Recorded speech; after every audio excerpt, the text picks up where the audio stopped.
Hello everyone, আমি আবারও চলে এসেছি আমার আরেকটা নতুন ভিডিও নিয়ে। তোমাদের যদি আমার ভিডিও ভালো লেগে থাকে তাহলে অবশ্যই একটা করে লাইক করে দিও। আজকে সকালটা শুরু করেছিলাম একদম গরম লুচি, তার সাথে তরকারি দিয়ে। আর তার সাথে আমি দেখছিলাম ইনসাইড আউটের ভ্লগ।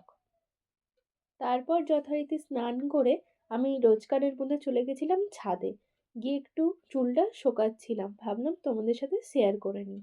তারপর শুনলাম আজকে নাকি মিও আমরের 33তম বার্থডে। সেই উপলক্ষে ঝটপট দোকানে চলে গিয়েছিলাম, কিন্তু বেশি কিছু না পাওয়ায় এই তিনটে জিনিসই আমাদেরকে নিতে হয়েছিল। তারপর বিকালে ছিল আমার কাকাইয়ের বার্থডে, তো ফিরে এসে একটু কেক কাটিং করে নিয়েছিলাম। এভাবেই আজকে আমার সারা দিনটা শেষ হলো। তোমরা অবশ্যই কমেন্টে জানিও আমার ব্লগটা তোমাদের কেমন লাগলো। So guys, tata.